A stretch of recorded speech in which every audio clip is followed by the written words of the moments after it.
presents, and past. And they always use a political paradigm, what I call political undershore. You go to undershore, all the suffering here will be worthwhile. So wait for a while, be tolerant about the government's measures, and we are marching toward that direction. Once we traverse this kind of social suffering, we are free, and we are sort of in a co-prosperity. So that's the second part. And third is, they want to conserve nature. They never deny their environmentalists. The words are dripping with environmental protection, natural conservancy. But at the same time, they even would not think twice to build a project like that, as you can see in the three tidal rivers. They flatten mountains, they pollute the lake, they poison underground water, they do everything they can at their disposal to get money out of it. And not just the government official, I'm talking about villagers. Villagers join this conspiracy. In a village I conducted my fieldwork, they first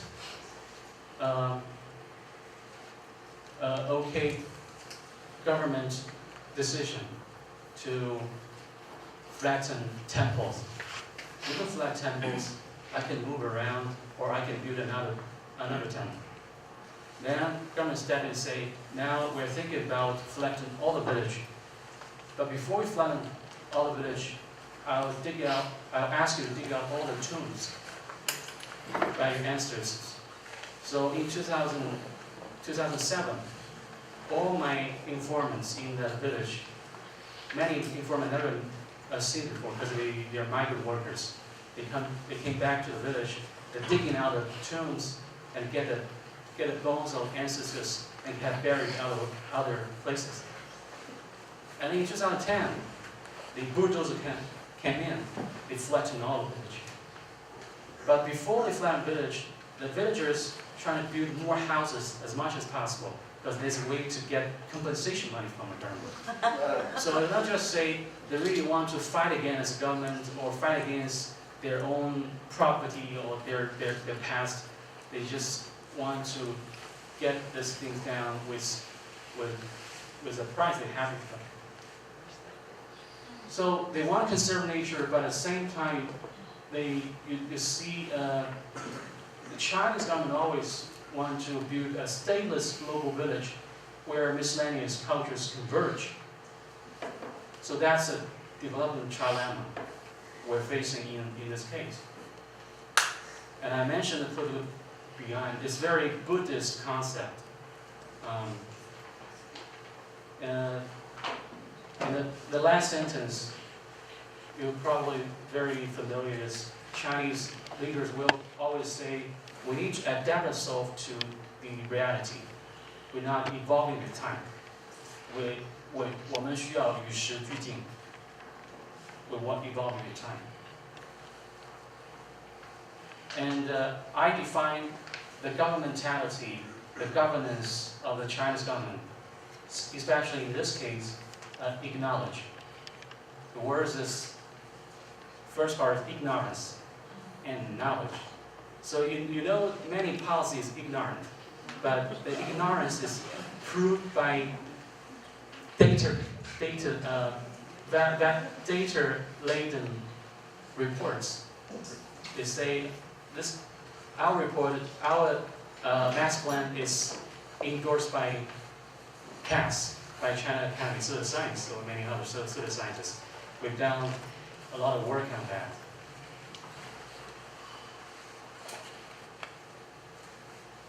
So I treat this technology as a power that goes to a core. And on this specification, it's convoluted with modernity, development, politics, ecology, ecopolitics, and environmentality.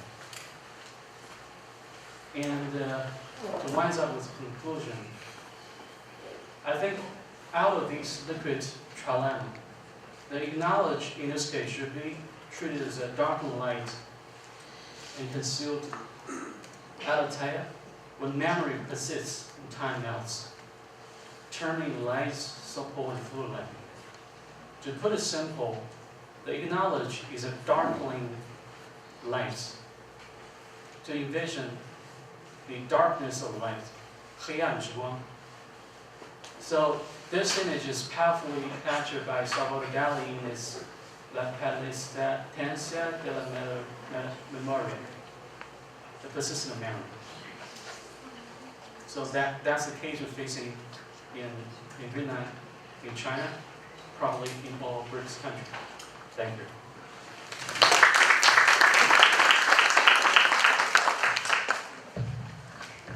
And the last speaker for the evening is Professor Sultan Khan, who's from the University of KwaZulu-Natal in the city of Durban. He's a member of the board of the South African Sociological Association. Interestingly enough, he's done quite a lot of work on public transport, which recently became a major issue in Brazil, and has worked also on religion and religious conflicts, on the city and on participation. So, yeah,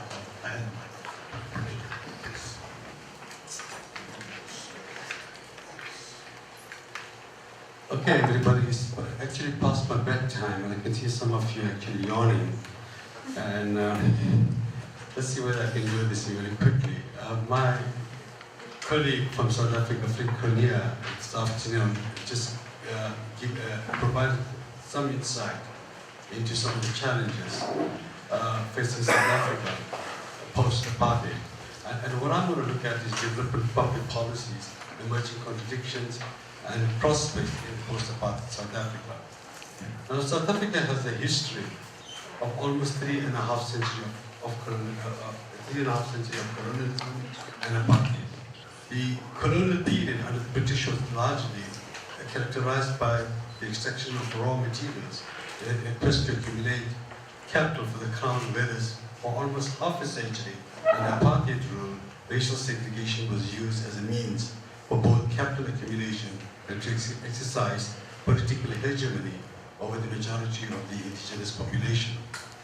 South Africa is not a homogeneous country, given the social, political, and historical context, with the majority being African indigenous people, making up 79.2% of the population, and then we have the colored population, a blended race group called colored.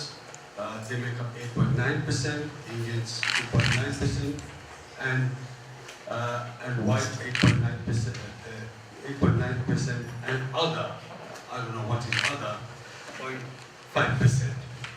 Although Christianity is the dominant faith group in the country, other faith groups, Islam, Hinduism, Judaism, and indigenous African religions, makes it a rainbow nation.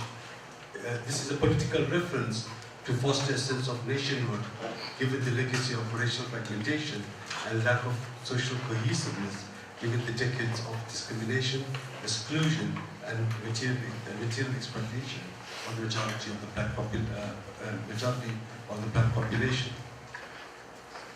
At the dawn of democracy in 1984, the Government of National Unity, which is called the GNU, comprising the African National Congress, the South African Communist Party, and the consolidation of the labor movement into the Congress of South African Trade Unions, called COSATU, attempted to redress the historical imbalances of the past with the Reconstruction and Development Program called the RDP.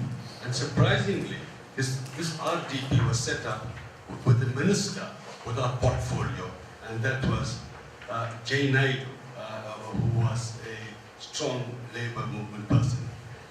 And he ran an office with no staff. And this was basically, this RDP was basically a translation of the Freedom Charter, putting it into action, which was formulated in 1958 as a mandate for liberation. The RDP had a short lifespan of 2 years, and in 1986, the Government of National Unity switched to GEAR, not high speed, slow speed, which is growth, employment, and redistribution, and macroeconomic policy founded on the principles of economic growth to support the development backlog inherited from the past. The rationale for the shift from the RDP, which was founded primarily on socialist principles, was based on the realization that for South Africa to surmount its past levels of underdevelopment, it required economic growth to meet the development needs of the majority of its populace that were excluded and marginalized to the periphery of the economy. GEAR is based on a neoliberal macroeconomic policy which aims to integrate South Africa into the global economy so that economic benefits originating from such participation will ensure a trickle-down effect to meet its development challenges. Now, just a brief overview of South Africa's social, political, and historical context. South Africa was first colonized by the Dutch in 1652. The Cape of Good Hope, I'm not too sure whether it was Good Hope or the Cape of Good Misery or Bad Misery, was an important and strategic trading post for the Dutch East India Company. At first, most of the Europeans worked for the Dutch East India Company, but later more and more Europeans chose to come to the Cape to settle. They moved away from Cape Town and started farms and little towns to the north and east of the country. When the Europeans came to the Cape, they came into contact with the native Khoikhoi people. The two groups had very different ways of life, and there were many clashes between them. In 1806, Britain took over the Cape from the Dutch East India Company. This caused unhappiness amongst the Dutch farmers, and they started to penetrate the inner parts of the country, which is known as Transvaal. And it is recorded in history as the Great Trek, which meant they were the 4 trekkers that penetrated the inland parts of South Africa. The Great Trek resulted in contact with indigenous people, and they occupied fertile land for agricultural and other commercial businesses. The discovery of gold in 1886 in the Transvaal and diamonds on the banks of the Orange River in 1867 became the main driving force behind the first capitalist economy in the country and development of Africa's most advanced and richest economy. It also set the foundation for ongoing feuds between the British and Boers, the Dutch, for political control over natural resources of the country to extract capital. In 1877, the